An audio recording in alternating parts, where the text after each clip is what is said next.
მოგესალმებით დღეს მოძრაობა სოციალ-დემოკრატიისთვის რიგით 30-ე ეპიზოდში ვისაუბრებთ სოციალურ დაცვაზე საქართველოში. ბოლო დროს ნახეთ რამდენიმე ინიციატივა, თუ ინიციატივას დავუძახებთ და დავარქმევთ ამას, რომელიც ჯანდაცვის შრომის და სოციალურ დაცვის სამინისტრომ და მინისტრმა წარადგინა, ხო? ამ საკითხებზე ვისაუბრებთ დღეს ჩვენი მოძრაობის წევრებთან, ომარ გორდეზიანთან და ნინი ხელაძესთან ერთად, რომლებიც ამასთანავე არიან სოციოლოგები. და ცხადია, მნიშვნელოვანია ვილაპარაკოთ იმაზე, როგორი სოციალური დაცვის სისტემაა საერთოდ საქართველოში, ეხლა, როგორი იყო ბოლო პერიოდში, ამ 30 წლის განმავლობაში და როგორი უნდა იყოს წესით და როგორ ხედავთ ჩვენ ამას, ხო? შესაბამისად, დღევანდელ გადაცემაში ალბათ უნდა ჩავშალოთ გარკვეული საკითხები და ამ ნაწილებზეც ვისაუბროთ. ცხადია, გვერდს ვერ აუვლით იმ ფაქტს, რაც ეხლა დღეს მგონი ირაკლი კობახიძემ დღეს რა ეს ჩანწერია და ამიტომაც ვიტყვით სამშაბათს გააკეთა და ბაზრის კვლევა ხო შრომის ბაზრის კვლევაზე საუბრობდა კობახიძე და ზოგადად შრომის ბაზარიც უნდა მიმოვიხილოთ, რადგან ეს ერთმანეთთან დაკავშირებულია ყველაფერი და მხოლოდ ეს არსებულ შემწეობის სისტემაზე როცა ლაპარაკობს მინისტრი ან ლაპარაკობს ხომ დასაქმების გასააქტიურებელი პოლიტიკის ერთ-ერთი ნაწილის ამოღებაზე ესე ვერ განვიხილავ ჩვენ სოციალურ პოლიტიკას ამ ქვეყანაში მთლიანობაში და მნიშვნელოვანია ვილაპარაკოთ ალბათ იმაზე, საერთოდ ეხლა სად ვართ, რა გვაქვს და ნინია შენთან გადმოვიდოდი ამ კითხვით, რომ ეხლა საერთოდ რა ტიპის სოციალური სახელმწიფო ვართ. ეხლა შეიძლება მაყურებელს გაეცინოს სოციალურ სახელმწიფო, მაგრამ ჩვენი კონსტიტუციით პირდაპირ გვიწერია, რომ ვართ სოციალური სახელმწიფო. და რაში გამოიხატება ჩვენი სოციალური სახელმწიფოებრიობა, ან არ გამოიხატება პირიქით, აი ამაზეც რომ გითხრა რა სისტემები გვაქვს თუ არა რაღაცა განსაზღვრული რაღაცა ხაზი, რომელსაც სახელმწიფო მიყვება თუ ეს ყველაფერი უფრო ბუნდოვანი და აბსტრაქტულია. მადლობა, მოგესალმებით. ხო, თავარი ალბათ რითიც უნდა დავიწყოთ სოციალურ დაცვაზე საუბარი არის განმარტოთ თუ რას გულისხმობს, როცა ვსაუბრობთ სოციალურ დაცვაზე. ეს არ შეიძლება დაიყვანოს რაღაც სოციალურ შემწეობაზე მხოლოდ თუ რაღაც გასაცემლებზე, რომელსაც სახელმწიფო მის მოქალაქეების გარკვეულ ჯგუფისთვის გასცემს, ხო? სოციალური დაცვა ზოგადად იმისთვის არსებობს და ნიშნავს იმას, რომ ადამიანები ნაკლებად დადგნენ რისკის ქვეშ, რომელიც მათ ცხოვრებას გაუარესებს, სოციალურ და ეკონომიკურ ცხოვრება იგულისხმება და ამ რისკების და უზრუნველყოფა უნდა მოხდეს სოციალური დაცვის სხვადასხვა მექანიზმებით. ნუ ასევე, რა თქმა უნდა, ისიც, ვინც უკვე დგას ამ პრობლემის წინაშე და არიან უკიდურეს სიღარიბეში, მათი ამ სიღარიბიდან ამოსვლას უნდა უწყობდეს სოციალური დაცვის სხვადასხვა მექანიზმები ხელს. შესაბამისად, ამას ვერ განვიხილავთ ჩვენ რაღაც ერთი პროექტის თუ ერთი სისტემის ჭრილში, ეს უნდა იყოს ერთობლივი მიდგომა სახელმწიფოს, ეს უნდა ჩანდეს სახელმწიფოს კურსში, რომელიც მიყვება რაღაც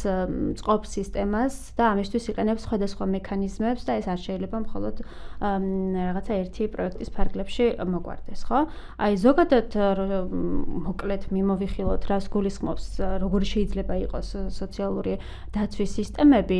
არსებობს ერთადად 3 მიმართულება, რომელიც მსოფლიოშია გავრცელებული. ერთ-ერთი არის ლიბერალური მიდგომა, რომელიც გულისხმობს ძირითადად არის დამოკიდებული ადამიანების გადასახადებზე, ანუ ისინი ვინც მუშაობენ, ისინი არიან მეტად უზრუნველყოფილი და სახელმწიფო პასუხისმგებლობას იღებს მხოლოდ უკიდურესად გაჭირვებულ ადამიანებზე. ამ მოდელს ძირითადად იყენებენ ის ქვეყნები, მაგალითად ეს არის ამერიკის შეერთებული შტატები, კანადა, ავსტრალია და ასე შემდეგ, იყენებენ ქვეყნები, რომლებიც ამის გარდა ქვეყნები, რომლებსაც ასევე არ აქვთ ესეთი კარგი ეკონომიკური მდგომარეობა. ეს დიდ ქვეყნებში, რომელსაც ჩამოთვალეთ ამერიკა, კანადა, ავსტრალია და ასე შემდეგ, ეს მოდელი მეტნაკლებად შეიძლება მუშაობდეს, იმიტომ რომ მათ აქვთ დიდი კაპიტალი, რითიც შესაძლებელია რაღაც მექანიზმები. ვიცით, რამდენი გამოწვევა არის იგივე ამ ქვეყნებში, ხო? კი, დროდადრო ეს გამოწვევები, რა თქმა უნდა,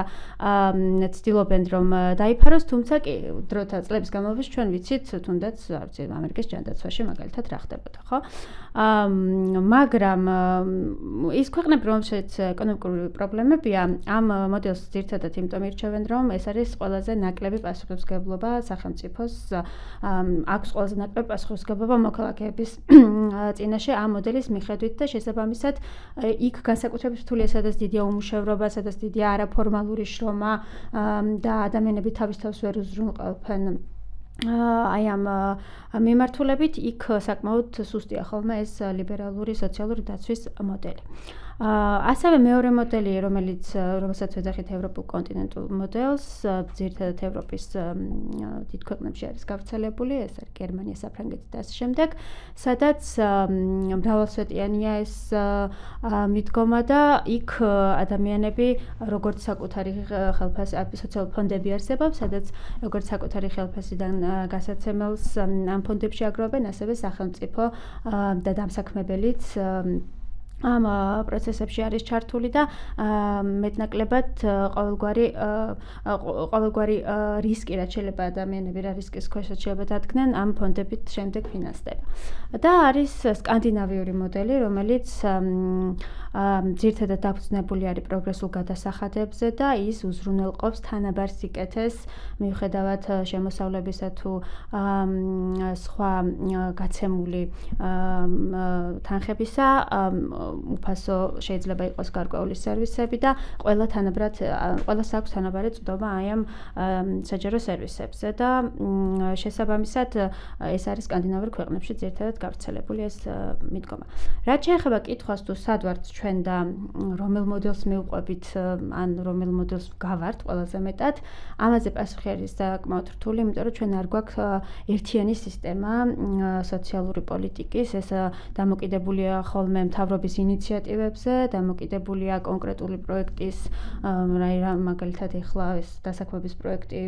აქამდე მოსწონდათ, ახლა აღარ მოსწონთ და შესაბამისად დასრულდა ეს პროექტი, ხო? ანუ არ არის ყოველდღიური რაღაც გრძელვადიან გეგმაზე,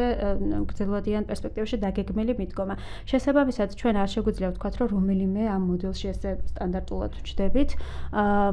შეიძლება ყველაზე მეტად და მივამსგავსოთ თავი ალბათ ლიბერალურ მოდელს, იმიტომ რომ აქ არ არის ძალიან დიდი პასუხისმგებლობა სახელმწიფოს მხრიდან ჩართული, თუმცა ბოლომდე მოკლედ შეიძლება რომ ვერ ვთქვათ რა მოდელში ვზივართ. უშუალოდ იმაზეც რომ ვისაუბროთ, ხო? აი რაღაცა არსებობს ხო სვეტები, არსებობს კონკრეტული პროგრამები, პროექტები, რომელიც რაღაცნაირად განახებს ქვეყანას სად არის. აი რო ჩამოვთვალოთ გარკვეული პროგრამების მიმართულებით და ეს დაცვის მექანიზმების მიმართულებით, რომ ადამიანი არ ჩავარდოს უკიდურეს სიღარიბეში, ან ჩავარდნილი როგორ ამოვიდეს, ან შრომელს რა გარანტია უნდა ქონდეს. აი აქ რა პროგრამები გვაქვს, ესეც რო უთხრათ ჩვენ მაყურებელს მოკლედ. ხო, რა გვაქვს ალბათ და რა არ გვაქვს, ამაზეც უნდა ვისაუბროთ, ხო? გარდა აი ამ საპენსიო სისტემისა, რომელიც გვაქვს და ასევე სოციალური სისტემისა, რომელიც გვაქვს, გარდა ამისა. როგორ გვაქვს ამაზეც ვილაპარაკოთ. ხო, ამაზეც რა თქმა უნდა. რაც არის, ხო, რაც გვაქვს როგორც ასეთი პროგრამები, ამის გარდა რა შეიძლება რომ გქონდეს და რამ შეიძლება შეუწყოს ამ სოციალური პოლიტიკის როგორც მრავალმხრივი საკითხის ხელშეწყობას, ხო? ეს შეიძლება იყოს მინიმალური ხელფასი, რომელიც ჩვენ ფაქტობრივად არ გვაქვს, 20 ლარით არის განსაზღვრული წლების წინ და იმის შემდეგ ამის გადახედვა არ მომხდარა. ასევე შესაძლებელია ეს იყოს დეკრეტული შვებულების ანაზღაურება, მაგალითად კერძო სექტორში, საჯარო სექტორში არის განსაზღვრებადი, თუმცა კერძო სექტორში ეს არის დამოკიდებული დამსაქმებლის სურვილზე და არ არის სავალდებულო ანაზღაურება დეკრეტული შვებულების. ეს არის უმუშევრობის დაზღვევა და შემწეობა, რომელიც ალბათ ყველაზე დიდი დამხმარე მექანიზმი იქნებოდა ისეთ არასტაბილურ ეკონომიკურ პირობებში და არასტაბილურ შრომის ბაზარზე, როგორც საქართველოში, ხო? საკმაოდ ხშირი შეიძლება იყოს შემთხვევა, როდესაც ადამიანები სამსახურს კარგავენ, შესაბამისად დაზღვევა, რომელშიც თვითონვე იღებენ მონაწილეობას მუშაობის დროს ან შემწეობა, რომელსაც თავშოთ სახელმწიფო გასცემს, ეს გარკვეულწილად რაღაც პერიოდით მაინც დააზღვევდა ამ ადამიანების მდგომარეობას იმ რეალობაში, როდესაც ვალდებულებები ადამიანებს ძალიან ბევრი აქვთ, ეს იქნება საბანკო თუ ასე შემდეგ, ხო? და ზოგადად ეს ყველაფერი მთავარი რაც არის ის არის მნიშვნელოვანი ის რომ ეს სისტემა უნდა იყოს ერთიანი. აქ არ უნდა იყოს ეს დამოკიდებული პროგრამებზე, რომელი რა დროში ჩაეშვება, რომელი იმუშავებს, რომელი არ იმუშავებს, ეს უნდა იყოს ერთიანი მიდგომა, რისი არ ქონის გამოც ჩვენ გვაქვს ესე ცალკეული პროგრამები, რომლებიც ერთმანეთთან არანაირ კავშირში არ არის და ხო როგორ არის ალბათ ვისაუბრებთ კიდე სოციალური დაცვის ნაწილზეც და ხო. აი, ომარ ეხლა ვლაპარაკობდით და ნინი მოკლედ ჩამოთვალა საქართველოს ნაირ ქვეყანა, რომელსაც რატომ აირჩია თქვა ლიბერალური მოდელი, მე ვერ დავარქმევ ამას, რაღაცნაირად შეგვიძლია ვთქვათ, რომ აი მისი ნაწილები აქვს უბრალოდ აღებული, იმიტომ რომ მარტივად რო ვთქვათ, ეხლა რაც ნინი ლიბერალური მოდელი ჩდება იაფი. შედარებით, ხო? ყველაზე იაფია ვიდრე სკანდინავიური და ვიდრე კონტინენტური. მაგრამ ხო, ჩვენ არ გონია რომ მარტო ეს სამი მოდელი არსებობს, რომელშიც უნდა ვიტრიალო და შეიძლება იყოს რაღაცა სოციალისტური სხვანაირი ხედვა, რომელმაც არა მხოლოდ რაღაცა ამოყვანაზე უნდა იყოს ორიენტირებული, არამედ იმაზე, რომ პირიქით რა, რაღაცა მეტად მხარდაჭერილი იყოს, მეტად უნივერსალური იყოს მხარდაჭერის სისტემები და რაღაცა მართლა ამ ხრივ დაძლიონ თაობათა შორის სიღარიბე, რომელიც ჩვენ ქვეყანაში განსაკუთრებით ბევრი წლის განმავლობაში ხდება. აი, ვთქვით, რომ არ გვაქვს უმუშაობის დაზღვევა, არ გვაქვს შემწეობა. არ გვაქვს მინიმალური ხელფასი და ძალიან მარტივია ამ შრომელი რომელიც საქართველოში კარგავს სამსახურს აბსოლუტურ სიღარიბეს ჩავარდეს 2-3 თვეში. იმიტომ რომ არც არავის არ აქვს დანაზოგები და ბევრი კვლევა გაკეთებულა ამაზე რომ 90%-მდე ჩვენი მოსახლეობის არ აქვს დანაზოგი. განა იმიტომ რომ რაღაცა ის არის ვერ ვინახავთ ფულს და არსებობს და უბრალოდ ფლანგავთ. უბრალოდ ვერ აკეთებს დანაზოგებს ისეთი მცირე ანაზღაურება გაქვს, ხო? და მეორე რაც აღნიშნა ეს არის ვალაუვალობის პრობლემა ამ ქვეყანაში და ჩვენ რაღაცა არსებობს ეს კვლევები და 24 წელს ჩვენ ჩავატარეთ და გვაჩვენა ამ კვლევამ რომ სადღაც 65%-ზე მეტ შინამეურნეობების ანუ ჩეხებისა გვალები და მოკლედ ჩავარდით სიღარიბეში ახლა ჩვენ და საქართველოში 2006 წლიდან არსებობს მიზნობრივი სოციალური დახმარების სისტემა ჯერ კიდე კარგად რომ ავხსნათ ესეც რა როგორ მიიღო ხო ნაციონალურ მოძრაობამ ეს სისტემა თვითონ ხსნიან რომ ეს იყო ჟვანის ინიციატივა თვითონ ელაპარაკობენ იმაზე რომ ვახო მეგრელიშვილი იყო ერთ-ერთი პასუხისმგებელი პირი ამ პროგრამაზე და როცა სოციალურ დახმარებებზე გარკვეული საკითხები განიხილებოდა საკონსტიტუციო სასამართლოში სხვადასხვა დებატებში ვახო მეგრელიშვილის პოზიცია იყო და სახელმწიფოს იმ შემთხვევაში რომ ანუ რაღაცას რატომ აპროტესტებთ ნაჩუქარ ცხენს კბილი არ გაესინჯება ანუ უყურებდნენ როგორც ქველმოქმედებას რომ ღარიბი ხარ და რაღაცას გაძლევ და კიდე მეც როგორ ითხოვ ხო აი თქვათ ეხა ამ სისტემას რა ახასიათებს ამ მიზნობრივ სოციალურ დახმარების სისტემას და როგორ მუშაობდა ის წლების განმავლობაში ხო, როგორც ნინიმ აღნიშნა, საკმაოდ ბევრი სერვისი არ აქვს საქართველოს სოციალური დაცვის სისტემას, აქედან გამომდინარე, ის რაც აქვს არის ძალიან ფრაგმენტული და საბოლოო ჯამში ვერ გადის იმ შედეგზე, რა შედეგზეც უნდა გადიოდეს, ხო, რაც მოისაზრებს იმას, რომ სიღარიბეში ყოფი ადამიანები გაიყვანოს შრომის ბაზარზე, მიცეს მათ დასაქმების შესაძლებლობა და სხვა სიკეთეებზე ქონდეთ წვდომა. არსებული სოციალური დაცვის სისტემის ერთ-ერთი მთავარი ხერხემალი არის სოციალური შემწეობა, ხო და ამას არსებული სტატისტიკური მაჩვენებლებიც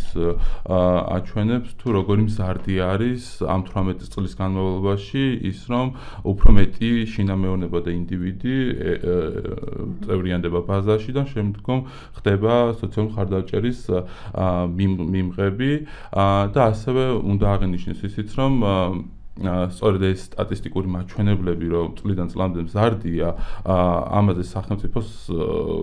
გარკვეული წლების უკან უნდა ქონოდა რეაგირება და დაისვა ის კითხვა თუ რატომ ვერ მუშაობს არსებული სისტემა ან რა ხარვეზი აქვს და რისი გაუმჯობესება შეიძლება რისი გამოსწორება შეიძლება იმისთვის რომ მოქალაქეებს მიცეს სრულფასოვანი სოციალურ სამართლიანობაში ცხოვრების შესაძლებლობა ხო სხვადასხვა მიდგომები და მოდელები არსებობს სოფლიოში სოციალური მხარდაჭერის არის რომელიც ცდილობს რომ მოქალაქეების სიღარიბე დააძლიოს და ეკონომიკური კეთილდღეობა შეუქმნას მათ.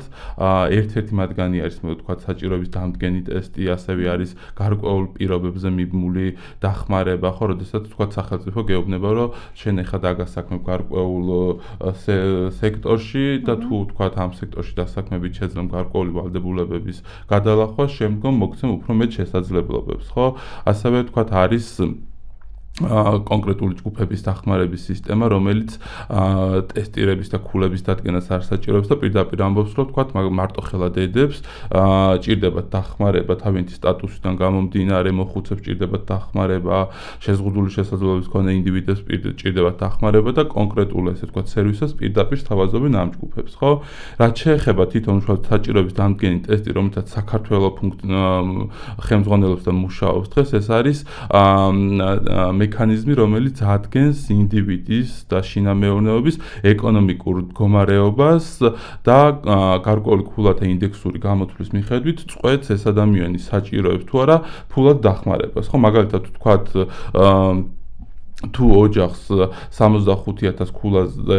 ქულამდე აქვს გამოთვლილი ქულა, მაშინ მას მიეცემა ფინანსური დახმარება, მაგრამ თუ თქვა 2-3 ქულით მეტიც აქვს, ის მაშინ სახელმწიფო გეუბნება, რომ კი შენ ხარ ღარიბი, მაგრამ საკმარისად ღარიბი არ ხარო, ჩემი ბიუროკრატიის ფარგლებში მე შევძლო შენი დახმარება და სწორედ ამგვარი მიდგომები, რომელიც ჩარიცხვა ამორიცხვას უკავშირდება ამ სისტემაში, საკმაოდ დიდ პრობლემას წარმოქმნის და ერთ-ერთი მთავარი კრიტიკა, რაზეც მოდის ხოლმე ამ სისტემასთან მიმართებაში არის ჩარიცხვა ამორიცხვის პრაქტიკა, რადგან შეიძლება ადამიანი საჭიროებდეს ეხლა რაღაც უცებ დახმარებას, მაგრამ გარკვეული ბიუროკრატიისგან გამომდინარე, შენ ამ ადამიანს ვერ ეხმარები ამ მოცემულ მომენტში და ის უფრო და უფრო სიღარიბეში ჩადის და აი ბოლომდე რო თქვა ჩაიძირება ამ პრობლემებში და უკვე ძალიან რთულია მისი გამოყვანა არსებული სიღარიბიდან შემდგომ თავაზობ მინიმალურ ფინანსურ დახმარებას, რაც საბოლოო ჯამში არ ხდება იმის განმაპირობებელი, რომ ადამიანმა შეძლოს სიღარიბეს თავი დააღწიოს და თქვათ დაუბრუნდეს შრომის ბაზარს და შეძლოს რეალურ ესე თქვათ ბაზისურ მოთხოვნილებებს და არა მარტო ბაზისურ მოთხოვნილებების საკმაყოფილება და ცხოვრების გაგრძელება. ხო, აქედან გამომდინარე, ერთ-ერთი მთავარი კრიტიკა, რაც ამ სისტემასთან მიმართებით ადამიანებს აქვთ და ეს წლებია, თქვათ, ვისაც უკლებია და უმუშავია სხვადასხვა ორგანიზაციის ფარგლებში ამ საკითხთან დაკავშირებით, პირველი კრიტიკა მოდის იმასთან დაკავშირებით, რომ არსებულ სისტემაში ქულაზე არ უნდა იყოს მიბმული ყველაფერი. ხო, იქიდან გამომდინარე, რომ ინტერვალურად არის დაყოფილი ქულათა მაჩვენებლები და ფინანსურ დახმარებას ასევე ერთვის სხვადასხვა სერვისებზე წვდომის შესაძლებლობას. რაც აქ უნდა აღვნიშნოთ, რომ მუნიციპალიტეტების მიხედვით ამ სერვისებზე წვდომაც არის განსხვავებული, ხო, იმიტომ რომ არსებობს ცენტრალური დახმარება და მუნიციპალური დახმარება. ცენტრალური დახმარება ძირითადად მოისაზრებს მხოლოდ ფინანსურ დახმარებას, მუნიციპალური დახმარება არის სხვადასხვა ტიპის, ხო, მაგალითად შეიძლება იყოს ეს უფასო სასადილოები, ტრანსპორტის დაზღვევა და ასე შემდგომ, რაც ასევე ქულათა მაჩვენებელზე არის მიბმული და ის რომ რეალურად თქვათ ფინანსური დახმარების გარდა სხვა სერვისებზე წვდომაც არის ძალიან მნიშვნელოვანი, ამას აჩვენებს არსებული დღევანდელი სიტუაცია, ხო, იმიტომ რომ ჩვენ არ ვფიქრობთ რეალურად იმაზე, თუ რა სახით შეგვიძლია სოციალური დახმარების მიმღები ოჯახები და ინდივიდები გავაძლიეროთ, ხო, როგორ უნდა იყოს მათი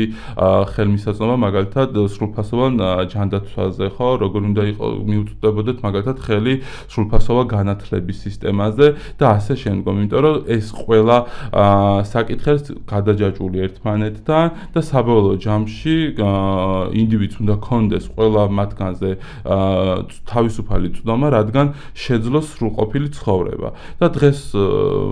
გვესმის და გვესაუბრება ქართული ოცნება იმასთან დაკავშირებით, რომ გვაქვს ეკონომიკური ზრდა ქვეყანაში და აქედან გამომდინარე დაფიქრდნენ, რომ რადგან ეკონომიკური ზრდა გვაქვს, ასევე ბაზაში რატო იმატებს ამ ადამიანების რაოდენობაც და რატომ არის ამდენი სოციალურად დაუცველი ადამიანი ქვეყანაში, ხო? და აქ აუცილებლად ჩდება ის კითხვა, რომ თუ მართლა იზრდება ეს ეკონომიკა, რატო იზრდება ასევე მაჩვენებლებით, ხო? ნუ აქ თავარი ერთ-ერთი პრობლემა არის ის, რომ არა თანაბარი გადანაწილება ხდება ამ ქვეყანაში ამ დოვლათის, მცირე ჯგუფების გამდიდრება ხდება და მოსახლეობის უმრავლესობა იბრძვის ყოველდღიური გადარჩენისთვის. ხო, აქედან გამომდინარე, სწორად უნდა მიმართოთ აქცენტები იმასთან დაკავშირებით, როდესაც იგეგმება რეფორმა და თან როდესაც ეს ეხება სიღარიბეში მყოფი ადამიანების ცხოვრებას, როგორ შეიძლება აქ გადამოწმებით შეიძლება რეალურად რომ დავინახოთ ადამიანების მდგომარება როგორი არის, ხო, იმიტომ რომ თქვათ თუ სხვა მოდელებს შევხედავთ, რომელიც წარმატებულ სახელმწიფოებს აქვთ და ევროპულ ქვეყნებს აქვთ,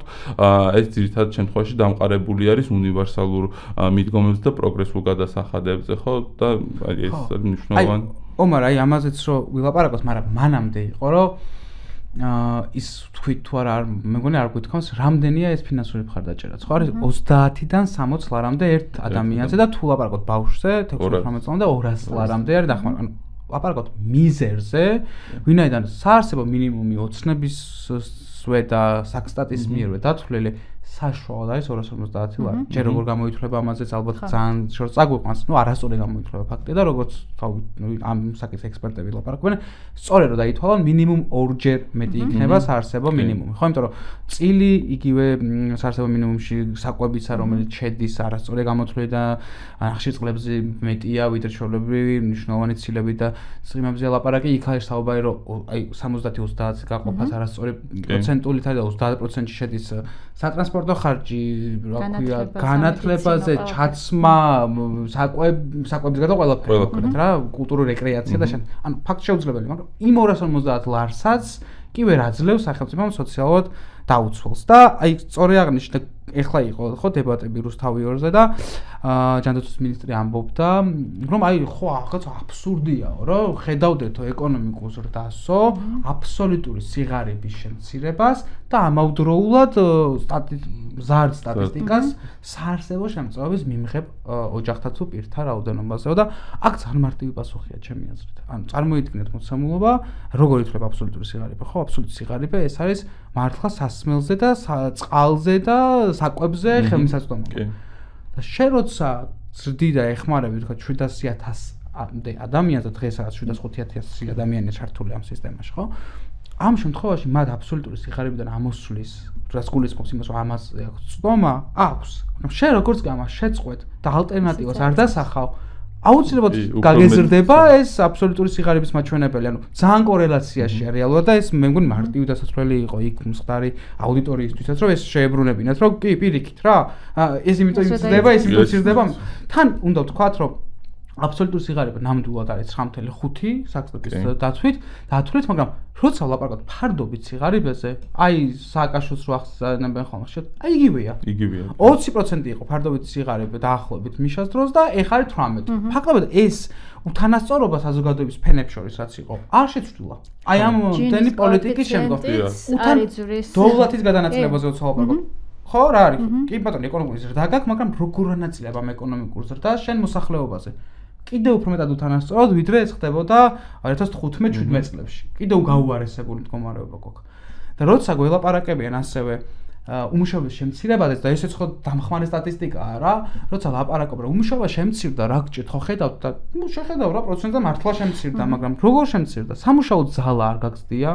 ადამიანები რომლებიც სამუშაო ძალის მიღმა არიან, არის 1,300,000-ზე მეტი. ანუ ადამიანი არც კი ეძებს სამუშაოს, ნუ იქ პენსიონერები შედის და შემდეგ, მაგრამ მაინც ძალიან მსხვილი რიცხვია და როგორ შეგემცირდა ეს უმუშავრობა? ემიგრაციით. როცა ბოლო წელი იყო 2024 წელი, როცა ერთ-ერთი შემთხვევა რომ საქართველოს მოქალაქეების შესვლა, გამოსვლა, ემიგრაცია იყო თანაბარი. მანამდე რომ გადახედოთ სტატისტიკას სადღაც საშუალოდ, აი ბოლო 5 წელიწადში 30-40,000-ით მეტი საქართველოს მოქალაქე ტოვებს ქვეყანას, ვიდრე შემოდის. რაც ნიშნავს, რომ 200-300,000 ადამიანი ბოლო რამდენიმე წელში გავიდა ქვეყნიდან, რომელიც არის შრომის უნარიანი და რომელიც ამასაკშია რა, როცა უნდა შრომის ბაზარზე იყო საქართველოში. მათ შორის 30 წლამდე ადამიანების წილია ძალიან დიდი, რაც ხმობს ოჯახებით, ბავშვებით და ახალგაზრდებით. სუსტად, აი ამის ხომენდა და რომ თელ ადრე რო იყო ერთი მიდიოდა, ეხლა რაღაცა ოჯახი მიდის, განა ერთი მიდის და მე ის გზავნის, ხო რაღაცა მიდის ოჯახთან ერთად, რაც ბავშვის გაყვანასაც ნიშნავს სკოლიდან, მოწყვეტას ამ ყველაფერს და ასე შემდეგ. ამიტომ აი როცა შრომის ბაზარიც მოვალდა ხა ამაზეც ვისაუბროთ, აი აქაც რო ვთქვათ რეგიონების მიხედვით სიღარიბეზეც და საარსებო შემწეობის მიცემაზე, ხო? საარსებო შემწეობა ქვია ჩვენთან ამას, ხო? რო შევხედოთ, აი ჭიათურაზე ვლაპარაკობთ ხოლმე, რაჭაზე და ესეთ რეგიონებში ყოველთვის დაახლოებით მოსახლეობის ნახევარი, ან ცოტა მეტი ზოგადად, ხო? არის საარსებო შემწეობას დამოკიდებული. იმიტომ რომ იქ არ არსებობს არც ეგრეთ წოდებული კერძო ბიზნესი, არსებობს რაღაცა თუ ჭიათურაში ვლაპარაკობთ ერთი მონოინდუსტრია არის, არაფერი სხვა არ ხდება, იქ რაჭაშიც არ არსებობს რაღაც კერძო სექტორი და ყველა ან სახელმწიფო სიპებშია, ან საარსებო შემწეობაზე დამოკიდებული და არანაირი რეგიონების განვითარების პროგრამები, ფონდები არ არსებობს და ვუყურებთ ამას, რომ რეგიონებში ამ რურალურ არეებსაც ვძახეთ. ბევრად ცუდი მდგომარეობა, ვიდრე დედაქალაქში ან ბათუმში, ხო? და აი ამაზეც რო ვთქვათ, სერვისებზე ილაპარაკე შენ და ძალიან მოკლედ ამაზეც დავამატებ და ნინისაც ვკითხავდი. აი თბილისში ხო რაღაც სერვისები მართლა არის, უფრო მეტი, ბევრია გასაუმჯობესება, მაგრამ იგივე სერვისები, რომელიც შეიძლება ჯანმრთელობას ეხებოდეს და აი მაგათაც აუტიზმის სპექტრთან დაკავშირებით არსებობს რეგიონში თუ ყავს შვილი ან ასე შემდეგ ვერ ახერხებ უნდა გადმოხვიდე თბილისში რეგისტრირება მოახდინო და შემდგომ ჩაერთო ამაში ანუ ამ უთანასწორობასაც უყურებთ ხო მუნიციპალურ დონეებზე ამასაც ვაკვირდებით და აი უბრალოდ ასევე ძალიან მნიშვნელოვანი იყო რომ დეკემბერში აი ეს ერთხელის მოსმით, როცა ბიუჯეტის პროექტი წარადგინეს, პირველ მოსმენაზე არსებობდა, ხო? ეს მომავალში და აი დასაქმების პროგრამის გაგრძელება და პირველი მოსმენის დროს ამოიღეს. და თქვენს დროს აღარ გჭირდება იმდენი მოთხოვნაა ბაზარზე, რომ უბრალოდ ბაზარზე ხალხი არ თვითონ არ შედის. და გიაბულს კი მახსენდება სულ, რომ ყველას უმაღლესი განათლება აქვს და ბოთლის მბერავად არავინ არ მიდის. და ეხლა ჩვენ უნდა ვაიძულოთ საქართველოს მშრომელები, რომ ბოთლის ბერავება თუ სხვადასხვა დაბალ ანაზღაურებად და იაფ მუშახელად უნდა დაიწყოთ მუშაობა და თქვენ ვინც არსებო შემწეობაზე ან დასაქმებაზე ჩვენ გასააქტიო პოლიტიკაში იყავით, რომელიც ძალიან კრიტიკულად შეგვიძლია შევაფასოთ.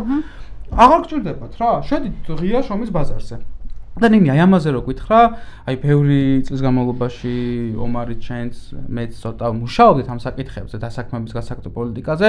ვაკრიტიკებდით და ძალიან მნიშვნელოვანია თქვათ რატო. იმიტომ რომ ეს პროგრამა იყო თავიდან ბოლომდე ირაკლი ღარიბაშვილის შვილი პროგრამა. ესე რა თქვა, ირაკლი ღარიბაშვილი გამოვიდა და თქვა, რომ ეს უნდა გაკეთდეს ქართველები, გაზარმაცებულები არიან და ცოტა უნდა მეტად ავამუშაოთ. და პარალელურად მიდიოდა სოციალური კოდექსზე საუბარი, ეკატე კარაძე რო კურირებდა ვითომ და ნახეთ რომ ის ჩავარდა, აღარაფერი აღარ მომხდარა იმის მერე, აი სისტემურებაზე ვლაპარაკობა, ერთიან ხედვაში უნდა დანახულიყო პროგრამები. არ მგონია რომ კარგი ყოფილიყო, მაგრამ სულ არაფრობას ჯობდა. მაგრამ ღარიბაშვილმა გადაწყვიტა რომ არა, ეხლა დროზე ეს უნდა მივიღოთ და ირაკლი ღარიბაშვილი, აი როგორც კი ციხეში მიდიოდა, მისი პროგრამაც ასევე დაკეტეს და მოდი აი ამ პროგრამაზე ვთქვათ 200 სიტყვა და მე ალბათ კრიტიკაზე ვისაუბროთ ხო ამ პროგრამის. კი ბატონო. ხო, ჯერ ახსნათ რა პროგრამაზე გვაქვს საუბარი. ეს იყო სოციალ-დაუცველი ადამიანების დასაქმების პროგრამა, რომელიც გულისხმობდა მათ გააქტიურებას შრომის ბაზარზე. ნუ თავიდან როგორც შენახსენე, რა მიზნობრიობით დაიწყო, ეს არის ალბათ პირველი კრიტიკის ობიექტი, იმიტომ რომ სახელმწიფო ამ ადამიანებს თვლიდა როგორც რაღაც მათ მუშაობა არ უნდათ, არ უღირდათ ზარმაცები იყვნენ და ამის გამო არ მუშაობდნენ. აი ეს ჩანაფიქრი, როდესაც ედო ამ ყველაფერს საწყისად, ცხადია ის განვითარებაში მას შეექმნებოდა პრობლემა. თუმცა, რას მოიცავდა და რას თავაზობდა სოციალ-დაუცველ მოსახლეობას ეს პროგრამა? პროგრამა ითვალისწინებდა რამდენიმე მიმართულებას. ერთი იყო მიმართულება რომ თუ კი იყო ეჭვი, რა თქმა უნდა, რომ ადამიანები არაფორმალურად იყვნენ დასაქმებულები და პარალელურად იღებდნენ სოციალურ შემწეობას და თუ კი ასეთი ადამიანები, რომლებიც არაფორმალურად იყვნენ დასაქმებულები, თავიანთ დამსაქმებლებს შესთავაზებდნენ ამ მათი შრომის დაკანონებას, გაფორმალურებას, ამ შემთხვევაში მათ არ მოეხსნებოდათ სოციალური 4 წლის განმავლობაში არ მოეხსნებოდათ სოციალური შემწეობა. მეორე შეთავაზება იყო შრომის ბაზარზე დასაქმება და მაინც მიუხედავად დასაქმებისა არ მოეხსნებოდათ შემწეობა და მესამე იყო, რაც ალბათ ყველაზე ხშირად გამოიყენეს ადამიანებმა, იყო საზოგადოებრივ სამუშაოებზე დასაქმების პროგრამა, რომელიც გულისხმობდა სრულ განაკვეთის შემთხვევაში 300 ლარიან ანაზღაურებას, შესაძლებელი იყო 9 განაკვეთით და შესაბამისად 150 ლარი იქნებოდა ანაზღაურება და აქაც 4 წლის განმავლობაში უზრუნველყოფილი იქნებოდნენ ეს ადამიანები, იმით რომ აღარ გადამოწმდებოდნენ. ეს აღარ გადამოწმება გულისხმობს იმას, რომ ისინი არ დაკარგავდნენ ამ სოციალურ შემწეობას. ჩვენ ძალიან ბევრი ვეცადეთ, რომ ამ პროგრამაზე მეტი გაგვეგო, იმიტომ რომ რასაც ვიგებდით პროგრამაზე, ვიგებდით აი ამ პოლიტიკოსების განცხადებებიდან და არ გვქონდა არანაირი საიტზე არსებული ინფორმაცია თუ ბევრჯერ სტატისტიკა, კი, ჩვენ ბევრჯერ მივწერეთ, ვრეკეთ, ასე შემდეგ თვეების განმავლობაში და შემდეგ გავამეორეთ მეორე წელს რა იქნებ რა შეიცვალოთ, რომ გამოგვეთხავა ეს სტატისტიკა, დასაქმების აგენტოს არ აქვს საიტიც კი. ერთ-ერთი საჭიროა დაუკავშირდე არის სოციალური ქსელი და მე მგონი ისიც ბოლოს გააუქმეს. და შესაბამისად ჩვენ არ გვქონდა არანაირი შესაძლებლობა რომ შეგვეფასებინა რეალურად ეს პროგრამა, რამდენ ადამიანს ასაქმებდა, აი რაღაც მართლა რომ გამოვიდოდა მინისტრი და ინტერვიუში იტყოდა რიცხვს, ეს იყო ერთადერთი სტატისტიკური მაჩვენებელი, რომელსაც ჩვენ და არ იყო ეს გადამოწმებადი და ასე შემდეგ, ხო?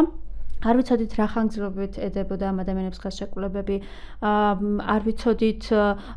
ეს რამდენად დაუშვათ თანხმდებოდნენ ადამიანები ამაში მონაწილეობას, ვის სურდა, ვის არ სურდა, შეფასება არ შეგვეძლო ამ ყველაფრის. შესაბამისად, აი ეს რა კრიტიკაც შეიძლება ამ პროგრამის მიმართ ყოფილიყო, არის ის, რომ არ იყო გამჭვირვალე და პლუს ამას არ მოიცავდა ის ამ ადამიანების, აი რა იყო მისი მიზნობრიობა, ხო? მიზნობრიობა იყო ის ადამიანებს мотиваცია სავარაუდოდ იქნებოდა ის, რომ დამატებითი შემოსავალი ამის საშუალებით მიიღოთ და პლუს ამას 4 წელი ისინი ყოფილიყო უზრუნველყოფილი არ გადამოწმდებოდნენ, ხო? თუმცა დასაქმების ზოგადად მიზნობრიობა არის ის, რომ ადამიანები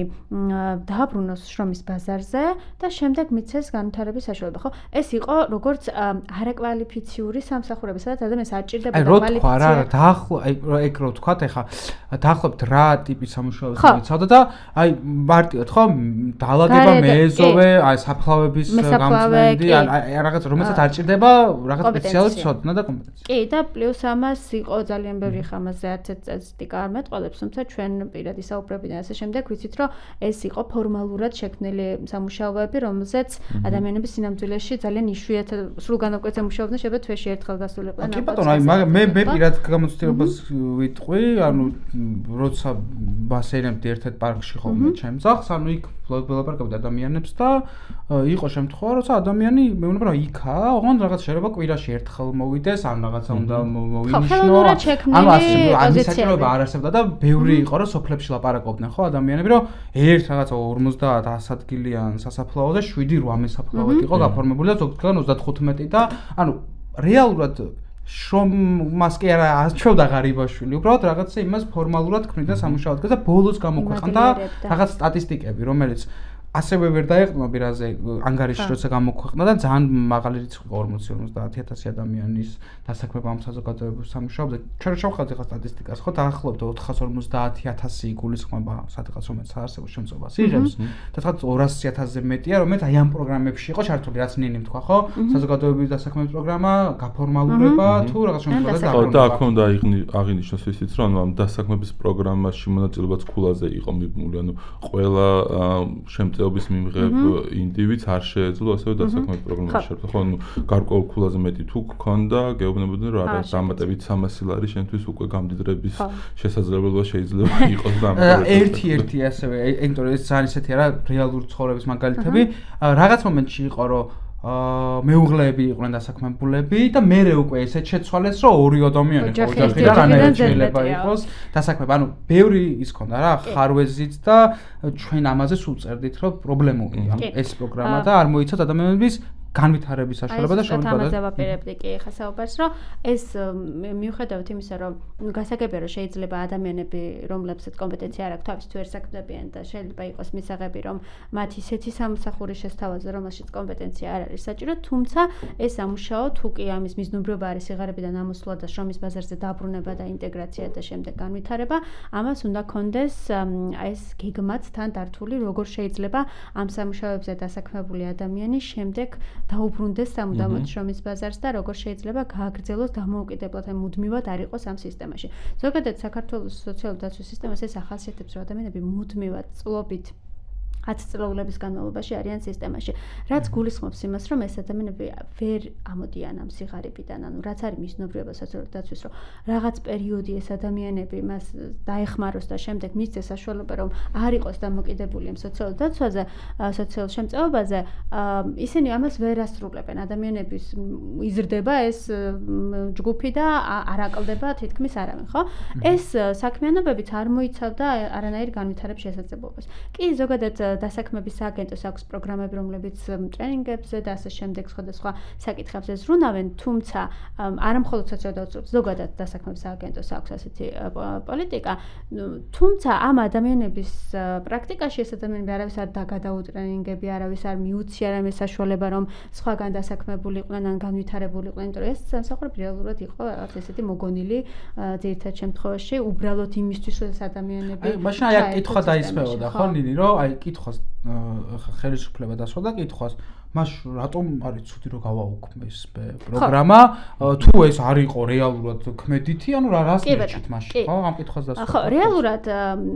რაც იყო ის იყო არასწორი ფორმით მაგრამ ეს არ ნიშნავს რომ საერთოდ უნდა გააუქმოთ დასაქმების პროგრამა რეალურად ერთადერთი გზა არის რითიც შეიძლება სოციალურად დაუცველი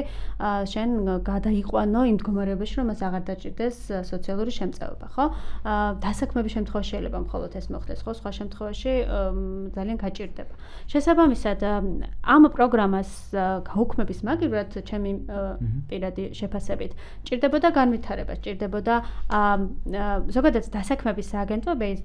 საერთაშორისო მაგალითები რომ მოვიყვანოთ. დასაქმების სააგენტოები მუშაობენ სხვადასხვა მიმართულებით. ეს ძირითადად არის ხოლმე დაფუძნებული ან სანქციების საკითხებზე, ან პირიქით ინდივიდუალური გეგმების მიმართულებით, ხო? სანქციების დროს გულისხმობს ეს, რომ აი შენ თუ არ დასაქმდები, ამას ხო, ვერ მიიღებ. დაახლოებით იგივე იყო ჩვენთანაც, რომ თუ ამ მონაწილეობას არ მიიღებ ამ პროგრამაში, შენ ყოველ წელს გადაგამოწმებ და დაკარგავ. და მეორე ვერსია, რომელიც არის უფრო მორგებული ინდივიდის საჭიროებებზე არის ეს ინდივიდუალური გეგმების მიმართულება, როდესაც ითვალისწინებენ სააგენტოები მაგალითად რისი უნარები შეიძლება რომ განავითაროს ადამიანმა რა განაკვეთზე შეუძლია მას მუშაობა, რა კომპეტენცია შეიძლება რომ შეიძინოს და ამის მიხედვით პროფილის შესწავლის მიხედვით ადგენენ ამ ადამიანების სამომავლო გეგმას. ანუ მთლიანად მიყვებიან და ამის სამომავლო გეგმას მასშტაბიან, ხო? ერთად გადიან. რაც ნუ აბსოლუტურად არ იყო გათვალისწინებული ჩვენ პროგრამაში და ჩემი შეფასებით ეს ამ პროგრამის გაუქმების მაგივრად აი ამ მოდელზე გადასვლა იქნებოდა უფრო რელევანტური, იმიტომ რომ ადამიანებს ის თუნდაც 300 ლარიანი შემოსავალიც ადამიანებმა დაკარგეს და დარჩენ ისევ 50, 60 და 70 ლარის. ხო, რომელიც ასევე გვეუბნებიან, რომ ეხა ამ პერიოდში ესეც უნდა შეიცვალოს და აი მომარ აი ძალიან მოკლედ ამაზე ვთქვა და შრომის ბაზარზე გადავიდეთ ალბათ აი აქაც იგივე სამინისტროს პოზიცია იქნებოდა რომ თქვენ ხო აღნიშნავთ ამ სისტემაში ჩარიცხვები ანუ ვინც ხვდებიან შეიძლება ბევრი არასწორი იყოს და რა არის ცუდი იმაში რომ ოპტიმიზაცია მოხდეს და გადაიხედოს და შეიცვალოს ხო აქ კიდე ერთხელ უნდა აღვნიშნოთ ის რომ ანუ არ აკეთებენ ზედმეტ განმარტებას იმისას თუ რას გეგმავენ სამომავლოდ და როგორ აპირებენ ამის დადგენას ვინ იმსახურებს რეალურად მხარდაჭერის მიღებას და ვინ არ იმსახურებს რეალურად მხარდაჭერის მიღებას ხო ეს რაღაც გარკვეული ერთგვარი კონტროლის მექანიზმის შემოტანას გვიჩვენებს რაც ისედაც რეალურად სულიყო სოციალური შემწეობის მიღები ადამიანებისთვის ხო ისინი გამუდმებით შიში ცხოვრობდნენ და იმის მოლოდინში რომ ანუ შემდგომში ისწრება ექნებოდა თუ არა შემწეობა, ამოიღებდნენ თუ არა სიიდან, რა სახის სერვისებზე მიიღებდა წვდომას, რა სახის სერვისებზე არ ექნებოდა წვდომა და დღესაც ეხა აი მაგალითად გაწევრიანებული ვარ Facebook ჯგუფში, სოციალური შემწეობის მქონე ადამიანების Facebook ჯგუფია და რო შეხვიდეთ სრული პანიკა არის იმასთან დაკავშირებით, ყველა კითხულობს რომ რა ელოდებათ, რეალურად რა მოხდება და ანუ ამ ადამიანებისთვის განმარტებაც კი არ გაუკეთებიათ, როგორ აპირებენ და რა ანუ ეტაპობრივად როგორ გადავლენ თქვათ რაღაც სტრატეგიულ მოქმედებებზე. ხო, ანუ ის რომ დასაქმების პროგრამა საერთოდ მოიხსნა, ამით ხედავთ რომ რეალურად არ აპირებენ შრომის ბაზარზე სოციალურად დაუცველი ადამიანების დაბრუნებას და რაღაც გზით დასაქმებაში ჩართვას, ხო? ასევე ხედავთ, რომ თქვათ თუ გარკვეული გადამოწმებები დაიწყება, შეიძლება მინიმალური ნივთების გამო ამოიღონ ისეთი ადამიანები ბაზიდან, რომლებიც რეალურად დახმარებას საჭიროებენ, ხო? ახლა თქვათ თუ ტელევიზორი იყიდე, ან რაღაცა თქვათ ნათესავმა გარკვეული თანხა დაგირიცხეს, უკვე იმას ნიშნავს, რომ შენ ამოგიღებენ ამ სისტემიდან ახლა გადამოწმება რომ მოხდება. ამიტომ თუ ისევ მინტესტინგზე დარჩება ეს სისტემა, ეს ვერ უზრუნველყოფს იმას, რომ რეალურად ასაც გვეუბნებიან, რომ აი ვინც ნამდვილად გაჭირვებაში იმყოფება, ის ადამიანები მიიღებენ მხოლოდ დახმარებას, არსებული სისტემის დატოვებით ეს კიდევ უფრო ბუნდოვანი გახდება, როგორ მოხდება. ხო, ანუ რეალურად თქვათ ბევრი მაგალითი არსებობს და მე როდესაც ვქონია კვლევები თქვათ თუნდაც ბენეფიციარებთან, ასევე სოციალურ მუშაკებთან და აგენტებთან, ისინი საუბრობენ იმაზე, რომ ალგორითმის მიხედვითაც და სხვადასხვა გზებითაც ისეთი ოჯახები ხდებიან რეალურად დახმარების მიმღებები, რომლებიც ამას არ საჭიროებენ, მაგრამ ასევე ვერ ირიცხებიან ისეთი ადამიანები, რომლებიც ამას რეალურად საჭიროებენ. ხო, ასევე სერვისებზე წვდომის საკითხიც უნდა აღვნიშნო, რომ ანუ ისინი არ ასახელებენ ასევე იმასაც, რომ თქვათ ეს მუნიციპალური და ცენტრალური მიდგომები როგორი დარჩება. ხო, თქვათ შეიძლება მარტო მუნიციპალურ სერვისებზე გადავიდეს საერთოდ სისტემა, ან მარტო ცენტრალურზე დარჩეს. ხო, აქედან გამომდინარე ძალიან ბევრი კითხვა არსებობს ქართული ოცნების მიმართ, რომლებიც ამ რეფორმასაც გვპირდებიან, თუ რა სახით აპირებენ ამის წარმართვას. ხო, დასაქმების პროგრამა ისე გააუქმეს, რომ იქ ზედმეტი ახსნა განმარტება არაფერი არ გაუკეთებიათ. 4 წელი დარჩა მხოლოდ დააუქმეს და ალტერნატივა არ შემოგთავაზეს და აქაც არსებობს ძალიან ბევრი კითხვის ნიშანი და შიში იმისა, თუ რეალურად რა მოხდება მომავალში. ხო, იმიტომ რომ ახლანდელი განცხადებები მიგოჩვენებს იმას, რომ თქვათ, როდესაც სახელმწიფო ოჯახის გადამოწმებას აპირებს, იმიტომ რომ ბიუჯეტი დაზოგოს, გამოდის, რომ ის ადამიანის ღირსებას და სუბიექტს კი არ უყურებს როგორც აგენტს, არამედ მიიჩნევს მათ როგორც ბიუჯეტის ტვირთად. ხო, აქედან გამომდინარე, ეს არის ძალიან პრობლემური და საყურადღებო საკითხი, რაზეც საზოგადოებას უფრო მეტი ინფორმაცია უნდა მიაწოდოს. ეხლა ძალიან მოკლედ რო თქვა და სხვა საკითხებზე ხარ გადავიდეთ უშუალოდ ოპტიმიზაციის სახელით, ხო? ანუ რეალურად თუ დავარქვათ ყველაფერს თავისახელი, ეხლა ქართული ოცნების ეს პოლიტიკური გუნდი, ან ყოვახეთის თამადობით, ანუ ყველაფერს აკეთებს ოპტიმიზაციის სახელით, ხო? აი განათლების რეფორმაზეც იგი ოპტიმიზაციის სახელით, აი შენობები არის გადროზე დასაპრივატიზებელი, ის არის გასაყიდი რაღაცა მიმართულებით დასაქმება არის გასაუქმებელი, იმიტომ რომ ფული გვეხარჯება იქ საარსებო შემწეობა შემცირება. ყველა ამ მიმართულებით მთავარი რაღაცა კამერების შემოჭერის ნაწილში გადადიან, რომელიც ძალიან ისეთია, ხო, გვახსენებს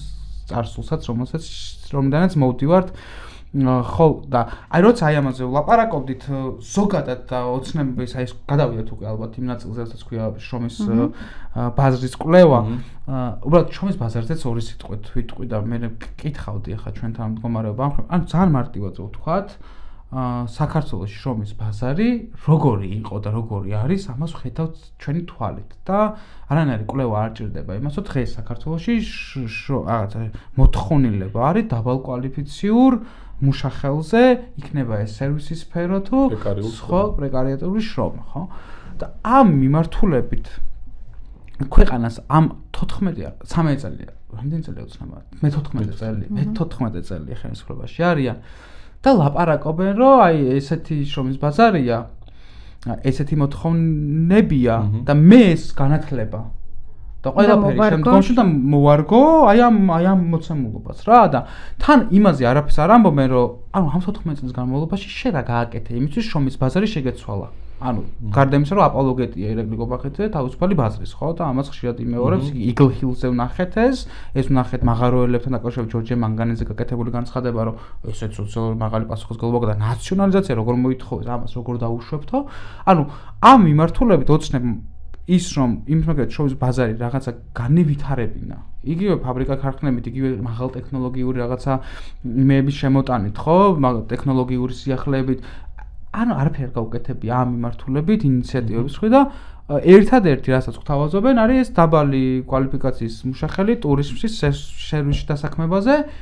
და დღეს მოვედით იქამდე რომ აი ნახულობთ სტატისტიკას რომ არაფორმალურ შრომაში ჩართული ადამიანის რაოდენობა 30%-ზე მეტია რეალურად და ასევე გიგ ეკონომიკა.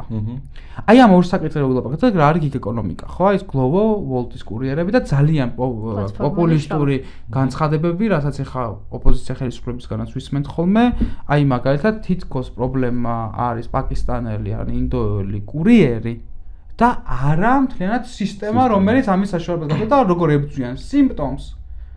და არა იმას ხო უშუალოდ მიზეზს გამომწვევს რომ ეს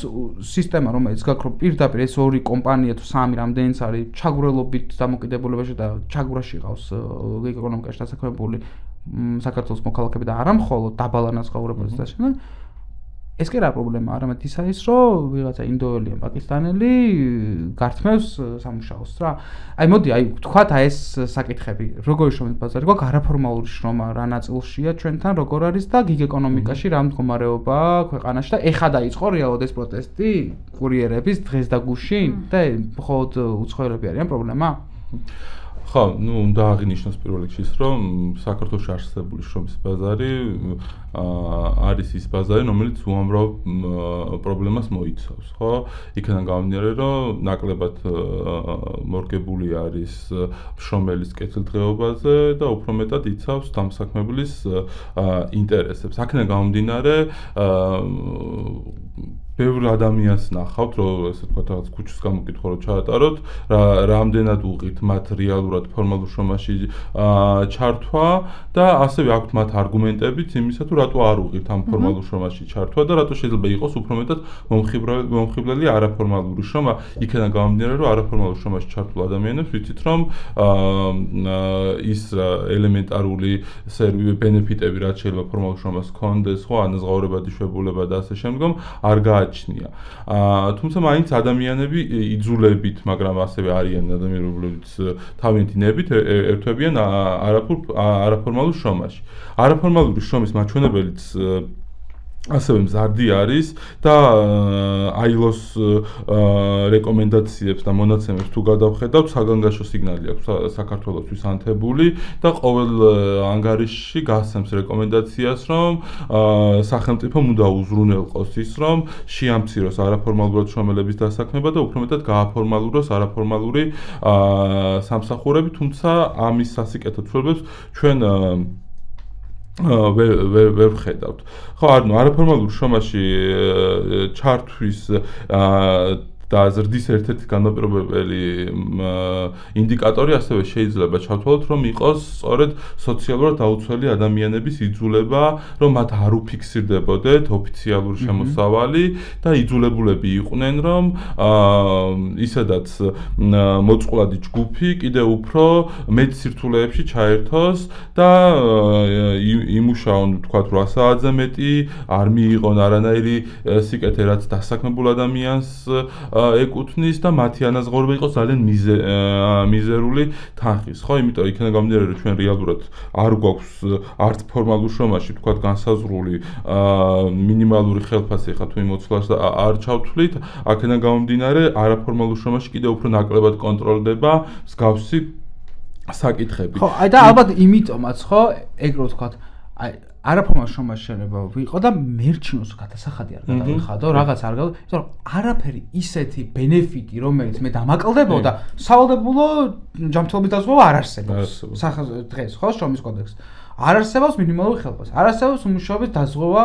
რომელიც შეიძლება დავკარგო და ანუ ეს ბენეფიტები თუ არ არის ხო შეიძლება არც მომიდეს მირჩევნია ვიყო ამ არაფორმალურ შრომაში კი არ არის კარგი მაგრამ შენ რო ხარ სახელმწიფო აი ამ ყველაფერს თუ თავაზობ მეტია ალბათობა იმის რომ შრომელის ვეთქვის რომ არა მე აღარ მინდა არაფორმალურ შრომაში ჩართო გადამიყვანე კი მაგრამ ეს სწორედ ეს არის სახელმწიფო ფორმალურ დასაქმებაში და შრომის ბაზარზე ვერ თავაზობს ესე ვთქვათ ისეთ რაღაცებს რაც მომხიბვლელი შეიძლება გახდეს და შრომელისთვის ელემენტარულ სტაბილურობასაც კი ვერ თავაზობს ხო იმიტომ რომ ჩვენ თუ გადავხედავთ სამართლებრივ დავებს როგორ იზრდება შრომის საკითხებში ნახავთ რომ ძალიან ბევრი პრობლემა არსებობს ფორმალურ შრომაში ამ მიმართულებით და ამაზე სხვა კვლევები მეტყველებს რომ ანუ ეს ყოველწლიურად მზარდი არის დასაქმებელსა და დასაქმებულ შორის სამართლებრივი დავა აქედან გამომდინარე აი მსგავსი პრობლემები რადგან გააჩნია შრომის ბაზარს დღეს საქართველოში ეს განაპირობებს იმას, რომ არაფორმალური შრომა და გიგ ეკონომიკა უფრო მეტად მოთხოვნადი ხდება. ხო, ასევე ისიც უნდა გავითვალისწინოთ, რომ როდესაც ვაკანსიები იდება, რა მოთხოვნები გააჩნიათ ფორმალურ შრომაში და რა ანაზღაურებას თავაზობენ ამ მოთხოვნებიდან გამომდინარე. და სწორედ თქვა იქნება ეს სტუდენტი თუ კურსდამთავრებული, მე იძულებული ხდება, რომ ყოველთვის ჩაერთოს უფრო მეტად სერვისის სფეროში, მომსახურებების სფეროში, პრეკარიულ შრომაში და საბოლოო ჯამში შემდგომ ისინი ამ სფეროში ერთვებიან და ყოველთვის ტრიალებენ სხვა დამსაქმებელებს. იმიტომ რომ ასევე თუ ნახავთ მაჩვენებლებს ძალიან ხშირი არის ხოლმე გადინება კადრების სამსახურის დატოვება მომსახურების სფეროში, მაგრამ ეს ადამიანები სფეროდან არ გადიან, ხო, ერთი დამსაქმებელიდან მეორე დამსაქმებელთან მიდიან და ამიტომ ეს მაჩვენებლები შეიძლება ესე ვთქვათ, ანუ ეს მაჩვენებლებიც არ უნდა მივიჩნიოთ სწორ მაჩვენებლად, რომ ხშირად არის ვაკანსია მაგალითად მომსახურების სფეროში, ეს არ ნიშნავს, რომ მომსახურების სფერო არის მოთხოვნადი სფერო და ამაზე უნდა მივმართოთ ყურადღება, რომ როგორღაც მომსახურების სფეროში გავუშვათ უმაღლესი განათლების მქონე ადამიანები ან სტუდენტები, რომლებიც გარკვეულ პროფესიებს ეუფლებიან. ხო, აი რაც შეეხება გიგ ეკონომიკას, გიგ ეკონომიკა არის პლატფორმული შრომა, რომელსაც არაფორმალურ შრომიდან განსხვავებით უფრო მეტი ესე ვთქვათ ბენეფიტი გააჩნია რომ შევადაროთ, თუმცა აქაც იგივე გამოწვევების წინაშე ვდგევართ, რომ რეალურად გიგ შრომაში ჩართულმა ადამიანებმა არც კი იციან თავიანთი დამსაქმებლები ვინ არიან, ხო, ანუ ესე რომ ვთქვათ გასაუბრება და კომუნიკაციაც კი არ ხდება დასაქმების შემთხვევაში, ხო, იქნება კურიერები, ტაქსის მცხოვრები თუ ასე შემდეგ, რაღაც აპლიკაციის ჩამოტვირთვა, რეგისტრაციის გავლა გინდა და გიგ ეკონომიკაში ხარ ჩართული და თავად შენ იწყებ, გგონია რომ თავად შენ იწყებ რეალურად კონტროლს ამ შენი სამუშაო საათების იქნება თუ ასე შემდეგ, მაგრამ არა რეალურად ესე არ ხდება, რა თქმა უნდა დამსაქმებელი გაკონტროლებს თავიდან ბოლომდე, ხო, თუნდაც ის საბონუსო სისტემები, რომლებიც არის ძალიან ფუნდოვანი და რაც ხშირად გამხდარა კურიერების მხრიდან, მაგალითად პროტესტის საფუძველი, იმდენად ესე ვთქვათ კონკურენტულ და იმდენად ესე ვთქვათ მუდმივ შრომაში და მობილიზაციაში მყოფობას ითხოვს და მშრომელისგან, რომ გაიძულებს, რომ 8 საათი კი არა, შეიძლება 12 საათი და მეტიც იმუშაო იმისთვის, რომ გაგეზარდოს რეიტინგი აპლიკაციაში,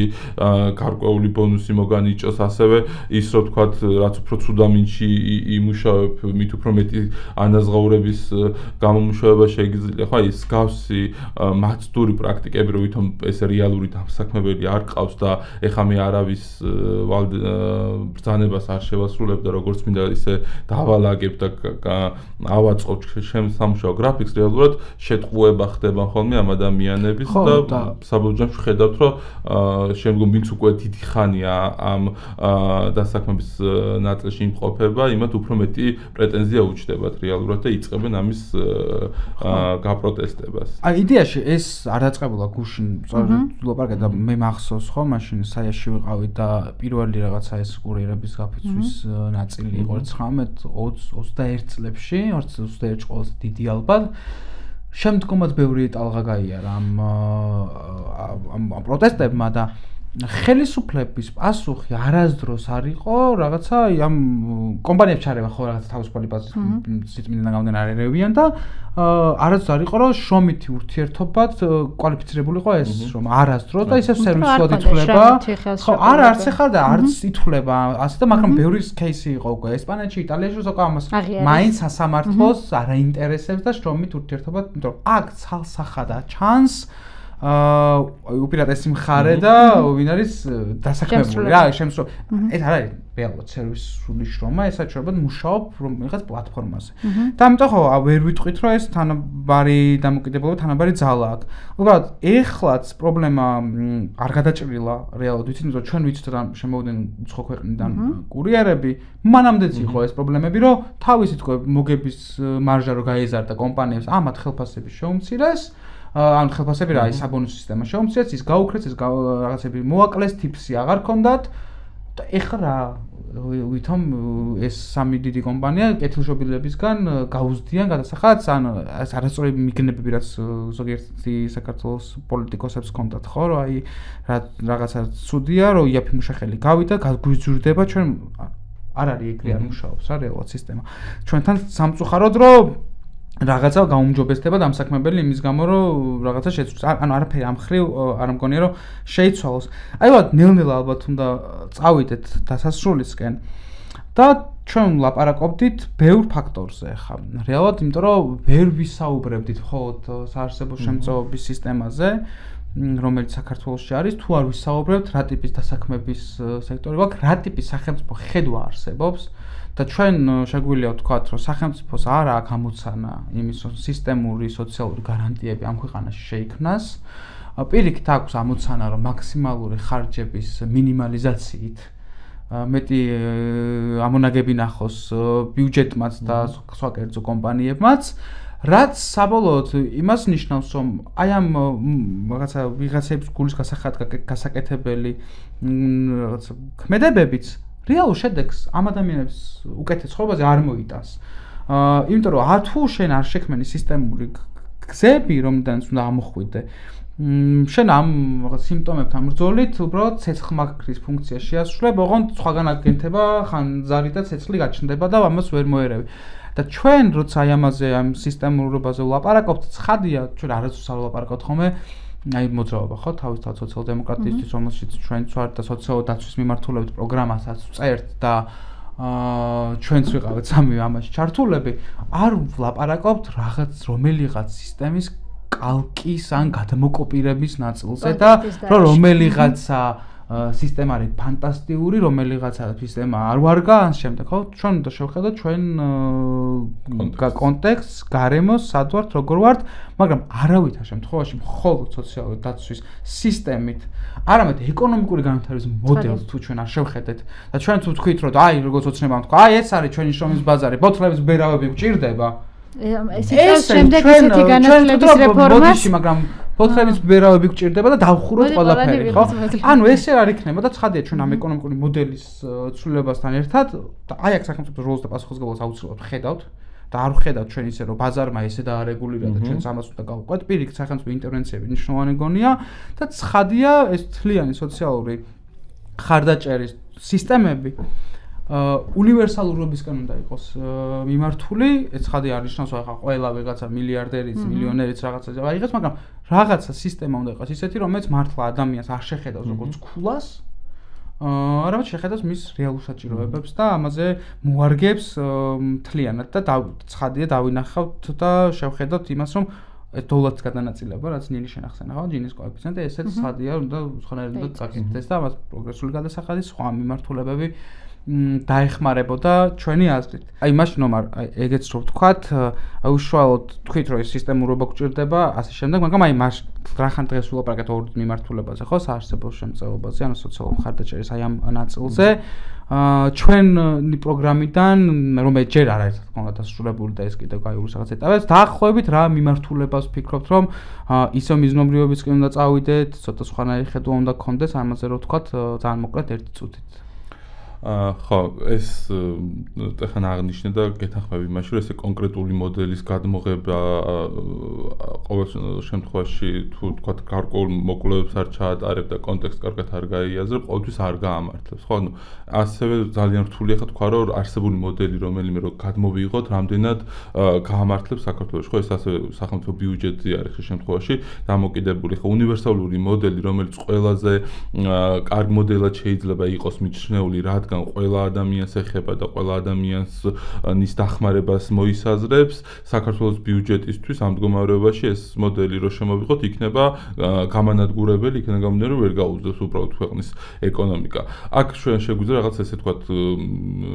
მიქსი შემოვიტანოთ სხვადასხვა მოდელების, ხო, იქნება მაგალითად ეს პრიორიტეტული ჯგუფების განსაზღვრა, ხო, პენსიონერების, შეზღუდული შესაძლებლობების მქონე ადამიანების, მარტოხელამშობლების და მათ კონკრეტული დახმარებები, რაც რეალურად ვიცით, რომ ამ ჯგუფების გამოწვევად შეიძლება განისაზღვროს, მივაწოდოთ და მათ არ დაველოდოთ, რომ თვითონ როდის გაუჭირდებათ, რომ მოვიდნენ სახელმწიფოს და თხოვონ და ასევე ფინანსური დახმარებაც უნდა იქნას გაწეული იმ ადამიანებისთვის, რომლებიც სიღარიბის ზღვარზე იმყოფებიან და სიღარიბეში არიან, რადგან უფრო მეტად არ გახდნენ ამ ესე ვთქვათ წრეში ჩათრეულები და 18 წლის განმავლობაში არიან ადამიანები, რომლებიც დაწყების დღიდან დღემდე არიან სოციალური შემწეობის მიმღები ოჯახები. ხო, ასევე ვთქვათ ის სერვისები, რომლებიც არსებობს დღეს ქვეყანაში, ეს სერვისები უფრო მეტად უნდა გაძლიერდეს, უფრო მეტად უნდა იყოს მრავალი ადამიანისთვის ხელმისაწვდომი და რეგიონებთან მიმართებაში არის აუცილებელი ის, რომ რეგიონების გაძლიერება მოხდეს და შრომის ბაზრის კუთხით აუცილებლად ეს არის მნიშვნელოვანი, რომ დასაქმების პროგრამა შეიქმნას ისეთი, რომელიც რეალურად დასაქმებაზე იქნება ორიენტირებული, ადამიანების კვალიფიკაციის ამაღლებაზე, განვითარებაზე იქნება ორიენტირებული და მათ მიცემს შრომის ბაზარზე დაბრუნების შესაძლებლობას. აი, შენთვის უნდა მეკითხა ეს და ომარმა ნაწილობრივ დაფარა, ზუსტად დასაქმებაზე როცა ვლაპარაკობ, აი ესეც რომ მოკლედ ვთქვათ, ანუ ჩვენ აი რო იყოს არჩევანი, ხო, ავირჩიოდით სანქციების გზით სიარულს დასაქმების პროგრამების მიმართულებით, უფრო ინდივიდუალური განვითარების გზით. ხო, ჩვენ როგორც მოძრაობა ვფიქრობ, რომ უფრო მეტად ინდივიდუალური გეგმის გზით წასვლა უფრო ლოგიკური იქნება, უფრო დიდ შედეგს მივიღებთ ამით, ვიდრე სანქცირება, იმიტომ რომ სანქცირება უბრალოდ გამორიცხავს ადამიანებს ამ სისტემიდან და როცა გამორიცხვის შემდეგ მასზე აღარ ზრუნავს, შესაბამისად ის ადამიანი ვერ მოერგო ამ სისტემას და მორჩა, ხო? ზოგადად რაც შეეხება, რა შეიძლება გაკეთდეს, რომ რა მოვიმოქმედოთ ამ პრობლემების დასაძლევად,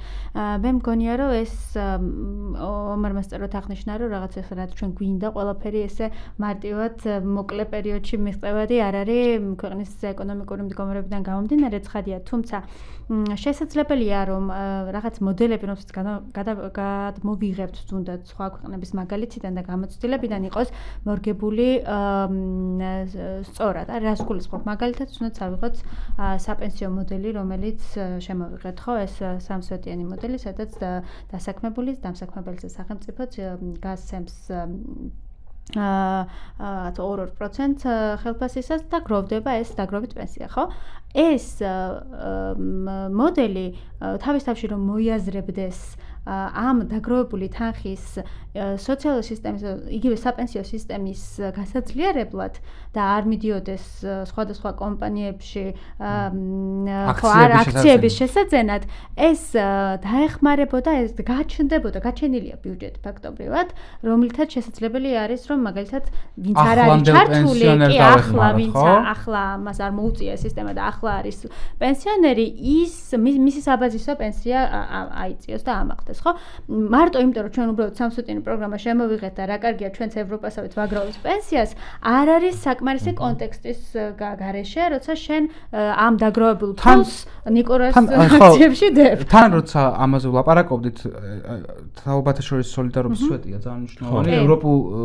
პენსიაზე ვლაპარაკობ და ეგ სულად გამქრალია საქართველოში და ამიტომაც არ ვთვლით ამას, რომ ეს მართლა კერძო დაგროვებით პენსიას გავს, ვიდრე ეს იყოს რეალურად დაგროვებითი პენსია, ხო, რომელიც თავად შორის სოლიდარობას გაღრმავებდა და იმ უთანასწორობას დღესაც ძალიან ქართველი და საქართველოს მოქალაქე პენსიონერები ამას გაძლევდა. ხო, მოკლედ, ბევრი თემაა, რომელიც ვერ გავშალეთ, მგონია რომ რაღაც საკითხები მაინც დავფარეთ, ჩემი საინტერესოებარი იყო და მადლობა ორივეს მოსვლისთვის და აქ ლაპარაკისთვის. მოკლედ, შევხვდებით მომდევნო ხუთშაბათს, ისე 20 საათზე. მადლობა, კარგად ვზარდებოდეთ.